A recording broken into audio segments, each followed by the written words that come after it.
अगर आपका कुछ हेल्दी खाने को मन करे तो ये कबाब ज़रूर ट्राई करना। आज हम बनाने जा रहे हैं ब्रोकली के कबाब। ये हमने मीडियम साइज़ की ब्रोकली ली थी, उसे अच्छे से वॉश कर लिया। इनका वज़न 150 ग्राम है। साफ़ करने के बाद इसके हमने फ्लोरेट्स अलग कर लिए और स्टेम्स अलग कर लिए। स्टेम्स का हमने छिलका निकाल लिया। अब इन्हें हम अलग अलग से ग्राइंड करेंगे और इन्हें हमें कोर्सली ग्राइंड करना है। ब्रोकली और ब्रोकली स्टेम्स हमने कोर्सली ग्राइंड कर लिए हैं।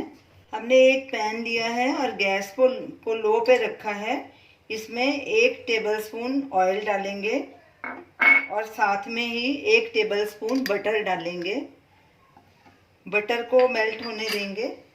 बटर मेल्ट हो चुका है, दोनों चीज़ें थोड़ी गर्म भी हो गई हैं। अब इनमें 1 टेबलस्पून अदरक और लहसुन को हमने ग्रेट कर लिया था, ये डालेंगे। ये हमने 8 कलियां लहसुन ली थी और 1 इंच अदरक का टुकड़ा। अब इसे भून लेंगे, कड़छी लगातार चलाएंगे और इन्हें अच्छे से भूनेंगे। ज़्यादा ब्राउन नहीं करना इन्हें। 1-2 मिनट भूनने के बाद इसमें प्याज डाल देंगे। लहसुन अदरक अच्छे से भुना जा चुका है, अच्छी खुशबू आनी शुरू हो गई। अब इसमें एक मीडियम साइज़ का बारीक कटा प्याज डालेंगे और इसे भी भून लेंगे हल्का ब्राउन होने तक। अच्छे से मिक्स करेंगे और कड़छी लगातार चलाएंगे। गैस को मीडियम पे कर देंगे। एक बारीक कटी हुई हरी मिर्च भी डाल देंगे। आप अपने स्वाद के अनुसार डाल सकते हैं, कम या ज़्यादा। प्याज लहसुन अदरक हल्का ब्राउन हो गया है, बहुत अच्छी खुशबू भी आनी शुरू हो गई। अब इसमें ये ग्राइंड की हुई ब्रोकली और उसकी स्टेम्स डालेंगे और इन्हें भी 4-5 मिनट अच्छे से भून लेंगे ताकि इसका कच्चापन दूर हो जाए। गैस को हमने लो मीडियम पे रखा है। अच्छे से मिक्स करेंगे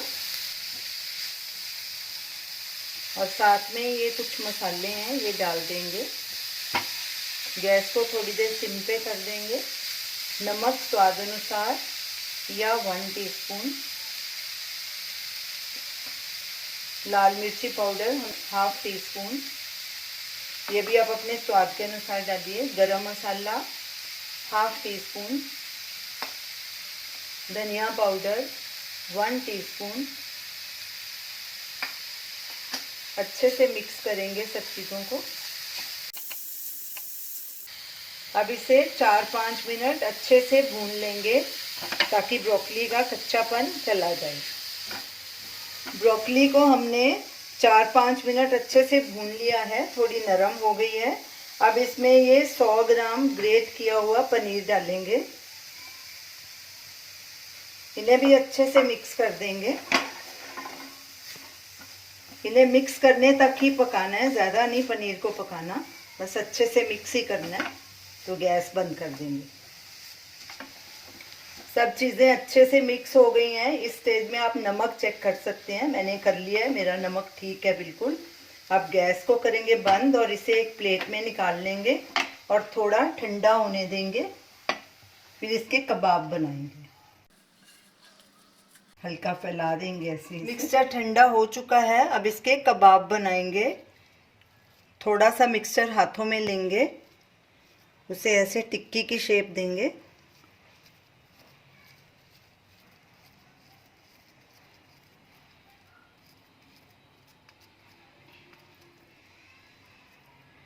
थोड़ा सा इसमें होल करेंगे और इसमें ये चीज़ है मोज़रेला चीज़, ये डालेंगे थोड़ा सा और इसे सब तरफ से अच्छे से बंद कर देंगे। चीज़ को ऐसे नीचे दबा देंगे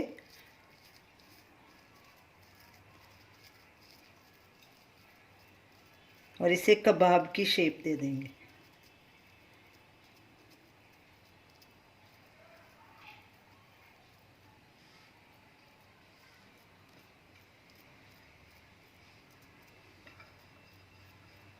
और एक प्लेट में रखते जाएंगे इस तरह से। ऐसे इसी तरह बाकी के भी कबाब तैयार करके रख लेंगे। सब कबाब हमने तैयार करके रख लिए हैं, देखिए कितने सुंदर लग रहे हैं। अब हम इन्हें शैलो फ्राई करेंगे। मीडियम गैस पे रखा है। अब इसमें ऑयल डालेंगे। इन्हें हमें शैलो फ्राई करना है, इसलिए 2 से 3 टेबलस्पून ही ऑयल डालेंगे। ऑयल को गर्म होने देंगे। तेल गरम हो चुका है, अब इसमें कबाब फ्राई करेंगे। पहले एक कबाब फ्राई करेंगे, अब इसे थोड़ा हल्का फ्राई होने देंगे। थोड़ी देर बाद इसकी साइड चेंज करेंगे क्योंकि ये बहुत सॉफ्ट है, इन्हें ज़्यादा उलट पुलट नहीं करना हमें। तकरीबन आधा मिनट हो चुका है, अब इसे पलटी करेंगे। ये देखिए नीचे से गोल्डन ब्राउन हो गया, दूसरी तरफ से भी ऐसे ही गोल्डन ब्राउन कर लेंगे। कबाब दोनों तरफ से गोल्डन ब्राउन हो चुका है, इसको प्लेट में निकाल लेंगे और इसी तरह बाकी के कबाब भी फ्राई कर लेंगे। तो ये रही हमारी आज की रेसिपी, ब्रोकली के कबाब। इसे आप ज़रूर ट्राई कीजिए और हमें अपना फीडबैक दीजिए और हमें बताइए कि आपको ये हमारी रेसिपी कैसी लगी। Thanks for watching.